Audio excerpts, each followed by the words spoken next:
সাধারণ একটা দাওয়াতে গিয়ে এত বেশি মজা করেছি যে সেখান থেকে আসতে ইচ্ছা করছিল না। গেছিলাম তো সাধারণ দাওয়াত মনে করে, কিন্তু সেখানে গিয়ে যে এত বেশি মজা হবে তা বুঝতেই পারিনি। সাথে করেছি প্রচুর খাওয়া দাওয়া, তাই নিয়ে থাকছে আজকের ব্লগ। আসসালামু আলাইকুম ভিউয়ার্স। সকাল সকাল ঘুম থেকে উঠে রেডি হয়ে পড়লাম দাওয়াতে যাওয়ার জন্য। কোথাও যাওয়ার আগে কি পরবো, সাথে কোন জুয়েলারিগুলো পরবো তা নিয়ে খুবই টেনশনে থাকি। মানে আমি বুঝতেই পারি না কোন জামাটা পরলে আমাকে ভাল লাগবে।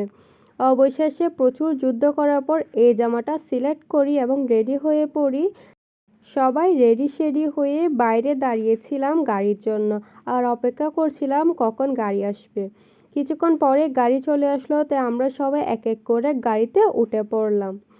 গাড়িতে উঠে আমি দেখছিলাম আমার সব মেকআপ ঠিক আছে নাকি, কেননা আপুর শ্বশুরবাড়িতে যাচ্ছি, তাই হচ্ছে একটু ভালো করে রেডি হয়ে তো নিতেই হবে।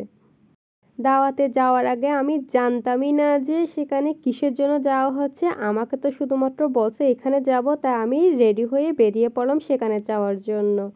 সেখানে পৌঁছে গেলাম। পৌঁছে গিয়ে আমরা মেহমানের মতো ভদ্র হয়ে বসেছিলাম। সেখানে দেখছিলাম অন্যান্য মেহমান এখনও আসেনি, তাই আমরা কিছুক্ষণ দুষ্টামি করছিলাম। এখানে এসে জানতে পারলাম দাওয়াতটা কিসের জন্য ছিল। আগামীকাল তালতো ভাইয়ের আকদ, আর আকদ তো মসজিদে হবে, তাই সব ছেলেদেরকে ইনভাইট করেছে, কিন্তু মেয়েরা তো ইনভাইটেড না, কারণ মেয়েরা তো মসজিদে যাইতে পারবে না। তাই হচ্ছে ওদের জন্য এঙ্গেজমেন্টের আগের দিনের এই দাওয়াতটা। তা আমরা সবাই নাস্তা করে নিলাম। নাস্তা করার পর আমাদেরকে বলল এই বেলুনগুলো ফুলাতে, এই বেলুনগুলো দিয়ে নাকি ডেকোরেশন করবে। কিন্তু এই ফাংশনে এই বেলুনের কী কাজ আমি সেটাই বুঝতে পারলাম না। যাই হোক, বলছে যেহেতু আমরা এটা করলাম, আর সবাই মিলে গল্পও করছিলাম। আমাদের কাজ ছিল বেলুন ফুলিয়ে দেওয়া, আমরা সেটা করেই পালিয়েছি আর কি, গল্প করার জন্য। বাকিরা ডেকোরেশন করছিল, আমরা বসে দুলাভাইয়ের সাথে আর তালতো ভাইয়ের সাথে গল্প করছিলাম। অনেক দিন পরে দেখা হয়েছে তাদের সাথে, তাই কিছু দুষ্টামি করছিলাম। আর আমরা একসাথে হলে এত বেশি গল্প করি যে এত গল্প কোত্থেকে আসে আমরা নিজেরাও জানি না। আমরা গল্প করতে করতে দেখলাম ওরা ডেকোরেশন কমপ্লিট করে ফেলেছে, কিন্তু কিছুক্ষণ পর আজান দিবে, তাই হচ্ছে এখন ফাংশন শুরু করা যাবে না। তাই আমরা সবাই মিলে বেরিয়ে পড়লাম। কোথায় যাব নিজেরাও জানি না, ভাইয়া বলছে বেরোতে, তাই আমরা সবাই একে একে বেরিয়ে পড়লাম। দেখেন কতগুলো মানুষ, পুরা সিঁড়িতে জ্যাম লেগে গেছে। তারপর সবাই মিলে চলে গেলাম ভাইয়াদের পাশে একটা ফুটবল খেলার মাঠ ছিল এখানে, ওইটা দেখতে। ওইখানে কিন্তু খুব সুন্দর করে লাইটিং করা আছে, আর খেলাধুলা দেখতে অনেক বেশি ভাল লাগে। আমরা তো ঘরে বসে বোরিং ফিল করছিলাম, তাই কি করব না কি করব, তাই চলে গেলাম সেই স্টেডিয়ামে। এখানে উপরে উঠছিলাম, উপরে খুব সুন্দর বসার জায়গা আছে, তাই ভাইয়া বলল তোমরা এখানে বসে বসে খেলা দেখো। তা আমরা খেলা দেখছিলাম, আর দেখছিলাম এখানে অনেক সুন্দর করে লাইটিং করা আছে, তাই আমরা তো এখানে ছবি তোলা শুরু করে দিছি। এখানে ছবিগুলো কিন্তু অনেক বেশি সুন্দর লাগছিল। আর উপরে কিন্তু একদমই মানুষ ছিল না, শুধু যারা নিচে খেলছিল তাদের জিনিসপত্র ছিল, তাই আমাদের কেউ ডিস্টার্ব করার জন্য ছিল না। কিছুক্ষণ পর আমরা বেরিয়ে পড়লাম। বেরোনোর সময় আমরা দেখলাম এখানে একটা মোমো স্টল আছে, কিন্তু দেরি হয়ে যাচ্ছিল, তাই মোমো আর টেস্ট করা হলো না।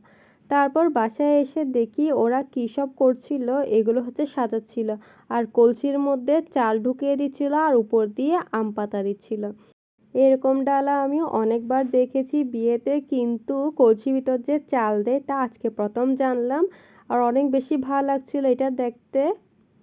তারপর এই ডালাতে রেখে দিল কাঁচা হলুদ। এইসব সাজানো দেখতে আমার অনেক বেশি ভালো লাগছিল। আমার তো বিয়ে থেকেও বিয়ের আগে যেসব রিচুয়াল পালন করা হয় ওগুলো অনেক বেশি সুন্দর লাগে। বিয়ে হয়ে গেলে তো হয়েই গেল, কিন্তু তার আগে যে ফানটা হয়, যে সুন্দর সুন্দর নিয়ম কানুন করা হয়, এগুলো কিন্তু অনেক বেশি মজা লাগে। এটা যেহেতু বিয়ে বাড়ি, বিয়ে বাড়িতে গান না চললে কি ভাল লাগে, তাই টিভিতে গান চালিয়ে দিয়েছে একদম বড় করে, সবাই মিলে নাচ গান করছিল, মজা করছিল। বড়রা তো বসেই ছিল ওইখানে। কিছুক্ষণ পর কয়েকজন উঠে নাচা শুরু করলো, আর ওদের দেখে কিন্তু খুবই ভাল লাগছিল, কারণ বিয়েতে নাচ গান না হলে একদমই মজা লাগে না। কিছু কিছু বিয়ে বাড়িতে বড়রা একদমই গম্ভীর হয়ে থাকে, আমার তো ওইরকম একদমই ভাল লাগে না। এখানে বড়রাও কিন্তু অনেক বেশি মজা করছিল। কিছুক্ষণ পরে এই ফাংশনের সব নিয়ম কানুন শুরু করে দিল। এই ভিডিওটা বেশি লং করলাম না, তাই ওইসব নিয়মকানুন থাকবে নেক্সট ভিডিওতে। আল্লাহ হাফেজ।